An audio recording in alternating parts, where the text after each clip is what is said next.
প্রশাসনের সব স্তরে যে মেধাভিত্তিক অ্যাপয়েন্টমেন্টের প্রতিশ্রুতি সরকারি দল নির্বাচনী ইশতেহারে দিয়েছিল, তার কতটা পূরণ হচ্ছে এটি রিভিউ করেছেন আমার সহকর্মী আরিফুল ইসলাম মিঠু। নির্বাচনী ইশতেহারে বিএনপি দিয়েছিল যে তারা জনপ্রশাসনকে মেধা, দক্ষতা, সততার ভিত্তিতে নিয়োগ, পদায়ন এগুলো করবে। কিন্তু দেখা গেল যে সরকার গঠনের পর এখন পর্যন্ত মোটামুটি 5 জন সচিবকে, গত এক সপ্তাহতে 5 জন সচিবকে নিয়োগ দিয়েছে সরকার, এবং 5 জনকেই চুক্তিভিত্তিক নিয়োগ দিয়েছে। এবং এই যাদেরকে নিয়োগ দেওয়া হয়েছে তাদের বয়স 65 থেকে 81 পর্যন্ত। তো 81 বছর বয়সে না, ঠিক আছে, কিন্তু আমাদের তো এমনিতে অবসরে যাওয়ার স্বাভাবিক বয়স কত? 59। তার মানে তিনি প্রায় 20 বছর এই যে আপনার সেক্রেটারিয়াল জবের বাইরে ছিলেন। ওকে, আচ্ছা, তো এখন তাদেরকে চুক্তিভিত্তিক নিয়োগ দিয়েছে। তো এখন প্রশ্ন হচ্ছে যে এই যে চুক্তিভিত্তিক যাদের নিয়োগ দেওয়া হয়েছে এবং তারা মানে সরকার খুঁজছে বিএনপিপন্থী বা বিএনপি মনা কর্মকর্তাদের, সরকারের যে প্রতিশ্রুতি এগুলো বাস্তবায়ন করে।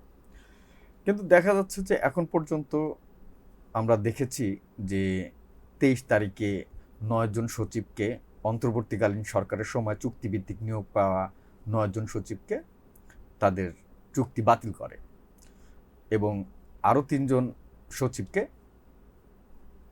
জনপ্রশাসন মন্ত্রণালয়ে সংযুক্ত করা হয়। অর্থাৎ দিকে 9 আর 3 12 জন। তো এর মধ্যে 5 জনকে নতুন সচিব নিয়োগ দেওয়া হয়েছে চুক্তিভিত্তিক। আর এখন পর্যন্ত 10টা মন্ত্রণালয়, 4টা মন্ত্রণালয় এবং আরও পরিকল্পনা কমিশন সহ, তো এখন পর্যন্ত মোটামুটি 10টি পদ, সচিব পদমর্যাদার ফাঁকা।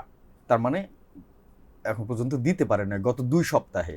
এটি আসলে বিষয়টি কি এরকম যে পাইপলাইনে আসলে তারা যোগ্য লোক খুঁজে পাচ্ছেন না, নাকি তাদের যে দলীয় অ্যালাইনমেন্ট যাকে বলে? আমি বিভিন্ন কর্মকর্তার সাথে কথা বলেছি, জনপ্রশাসন সহ সচিবালয়ের নানা কর্মকর্তার সাথে কথা বলেছি। অন্তর্বর্তীকালীন সরকারের সময় যেমনটা আমরা দেখেছিলাম যে যাদেরকে নিয়োগ দেওয়া হয়েছিল তাদের বেশিরভাগেরই বয়স অনেক এবং তারা দীর্ঘদিন আগে এই প্রশাসনে কাজ করেছেন, যে কারণে অন্তর্বর্তীকালীন সরকারের সময় আমাদের দেশের আমলাতন্ত্র বা ব্যুরোক্রেসিটা একদম খুবই সমস্যায় জর্জরিত ছিল।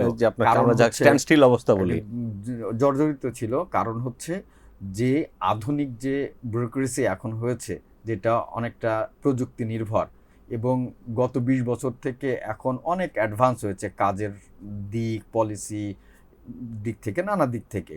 তো তারা ট্রেডিশনাল ওয়েতে কাজ করে অভ্যস্ত।